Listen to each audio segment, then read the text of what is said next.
Morning, dears. How are you? Hope you are fine. In the last class, we already discussed about the passage making a shower. In that passage, we learned a funny event which happened, which made change in Raja's life. Today we are going to our new passage, our last passage.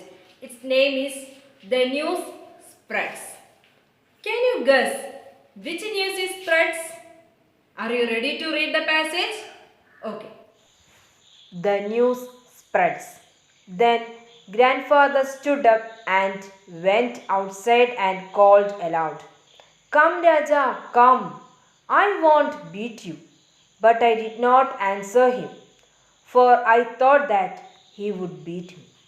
Grandmother was angry and said, "He won't come. You draw him away. I heard you say that you would beat him if he came home. Poor child, he is afraid of you and has run away." Grandfather called the servants and asked them to go out and look for me. They went out, but after a while returned to say that they could not find me. Grandmother started weeping. Grandfather started walking up and down the courtyard. The news that I was missing spread. Our neighbors came first, then our relatives, and then others who had heard the bad news. Many came to offer their sympathies to grandmother. Grandfather did not like this. He shouted, "Nothing has happened to the boy. He is hiding somewhere. Can't some of you go out and find him instead of wasting your time here?" Some of them went out to search for me. More and more people came, and soon there was a big crowd. By now, grandmother had lost all hope of seeing me again. She started telling the people what a good boy I was. The search parties returned without finding me. Grandmother started weeping loudly. The women in the crowd also wept. The servants of the house joined in the wailing. They all acted as if I were dead. I felt very sorry for grandmother. I wanted to come out. Grandfather was a man of strong will, but I knew that he too felt very sad. He did not, however, lose hope. He stood up, turned in the direction of our family temple, and prayed. "Help me, God," he said. "Give me my child. I want him now. I cannot wait any longer." He then stood silent in prayer. At that moment, Uncle returned. He learned what was happening at home. He looked around and guessed where I was. He came to the cowshed and asked me to come down. I came down.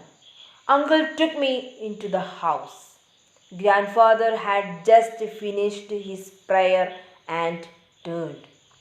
As he opened his eyes, he saw me standing before him. He took me up in his arms in joy, hugged me, and said, "God heard my prayers and has given you back to us." Take a textbook and read the passage. Okay, students, did you like the story?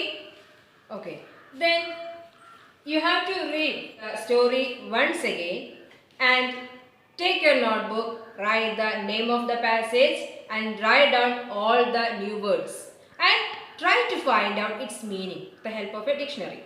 Our story, The Life with the Grandfather, is written by Keshava Shankara Pillai.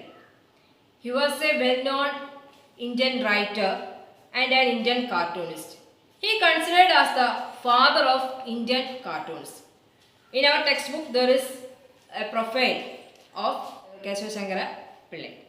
Now, I am going to give you the first activity. Activity 4, editing. നിങ്ങൾക്കറിയാം editing എന്ന activity നമ്മുടെ ഇംഗ്ലീഷിൻ്റെ ക്ലാസ്സിൽ നടക്കുന്ന ആക്ടിവിറ്റിയാണ്. Here is a passage. In our textbook, here is a passage. I am going to read the first sentence.